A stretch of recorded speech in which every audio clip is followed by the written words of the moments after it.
మాజీ MLA Kotaru Abbayya Chowdary media సమావేశం. బుధవారం రాత్రి పెళ్లికి హాజరైన అబ్బయ్య చౌదరి డ్రైవర్పై అనుచితంగా అమానుషంగా బూతులు తిడుతూ చింతమనేని ప్రభాకర్ రెడ్డి చేసిన విధం అప్రజాస్వామికంగా ఉందని అబ్బయ్య చౌదరి తీవ్రంగా ఖండించారు. కూటమి ప్రభుత్వం అధికారంలోకి వచ్చి 9 నెలలు అవుతున్నా ఇంకా కక్షపూరిత రాజకీయాలు చేయడం తగదని, ఎలక్షన్ సమయంలో రాజకీయం చేయాలి, తర్వాత అందరినీ కలుపుకొని నియోజకవర్గ అభివృద్ధికి పాటుపడాలని సూచించారు. అబ్బయ్య చౌదరిని హతం చేస్తే పూర్తిగా నియోజకవర్గంలో అరాచకాలు చేయొచ్చు అని భావిస్తున్నారు. శ్రీపరు గ్రామాన్ని నియోజకవర్గంలో ఆదర్శ పంచాయతీగా తీర్చిదిద్దే వాళ్ళను బెదిరించి నా ఇంటి మీదకు డబ్బులు ఇచ్చి పంపిస్తారా అని అడుగుతున్నాను. నియోజకవర్గంలో అనేక అనుమానాలు ఉంటే అవి తొలగిపోయి నియోజకవర్గం బాగుండాలని ఒక మెసేజ్ పంపాలని నేను ఎమ్మెల్యేగా ఉన్నప్పుడు చింతమనేని ప్రభాకర్ వాళ్ళ నాన్నగారికి నివాళులు అర్పించాను. మా డ్రైవర్ తల్లిని ఇష్టం వచ్చినట్టు తిట్టడం కరెక్ట్ కాదు. ఎమ్మెల్యేగా ప్రజలకు ఆదర్శప్రాయంగా ఉండాల్సిన మనం విచక్షణ రహితంగా మాట్లాడడం కరెక్ట్ కాదు అని చెప్తూ ఉన్నాను. కూటమిని ప్రజలు ఆశీర్వదించారు. మంచి పరిపాలన అందించి ప్రజల మన్ననలను పొందండి. అబ్బయ్య చౌదరిని ఎప్పుడు నాశనం చేద్దామా అని మా కార్యకర్తలను ఇబ్బంది పెట్టాలని కాకుండా అభివృద్ధి వైపు మీ అడుగులు వేయాలని కోరుకుంటున్నానని అన్నారు. అంటే మామూలు బూతులు కదా, అసలు భగవంతుడు కూడా వినలేడు అసలు మన బూతులు అనమాట. ఒక తల్లి తండ్రి అనేది మనకి చిన్నపిల్లప్పటి నుంచి తెలిసిద్ది. తల్లిదండ్రి అంటే ఒక గురువు తర్వాత.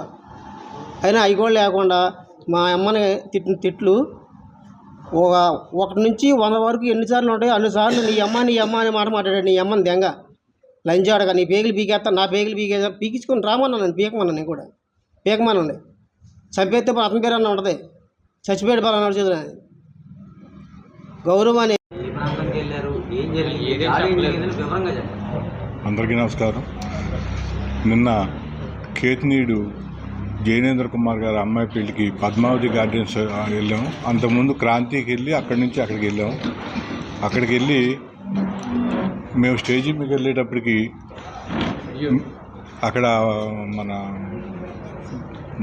గుడివాడ ఎమ్మెల్యే గారు ఉన్నారు.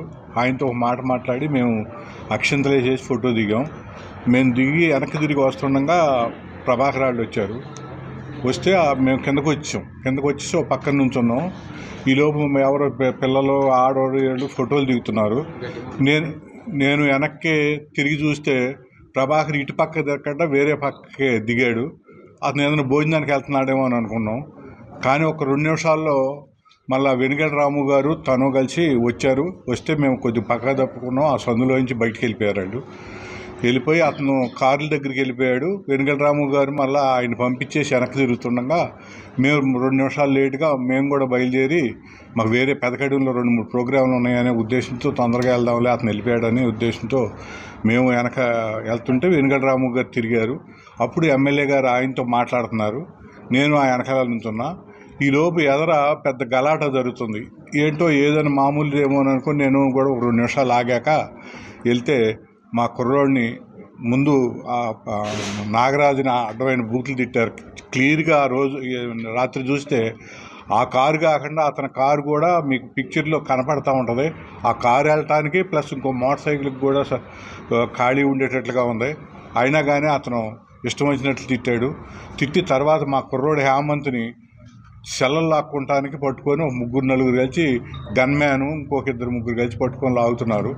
నేను వెళ్ళి హేమంత్ చేయబట్టుకొని హేమంత్ ఏదైనా ఉంటే తీసేసి ఇచ్చేద్దాము, అంతేకాని మీరు కంగారు పడబాకండి, మీరు మాట్లాడబాకండి, మేము ఇచ్చేస్తాం, ఏదైనా ఉంటే తీసేసి, మీదేం తీయలేదు, మీరు తీసుంటే తీసేసుకోండి అని అన్నా.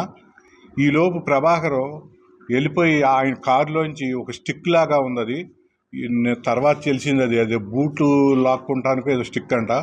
అది తీసుకొని వస్తా మన జితేంద్ర కనపడితే ఏంటన్నయ్య ఇది ఎంతవరకు కరెక్టు, ఇలా మాట్లాడతాం ఇలా చేయటం అని అంటే అతను ముందు తల మీద పెట్టి కొట్టి ఆ స్టిక్ పెట్టి కొట్టాడు. తర్వాత నేను ఇటు పక్క నుంచి ఉన్నా.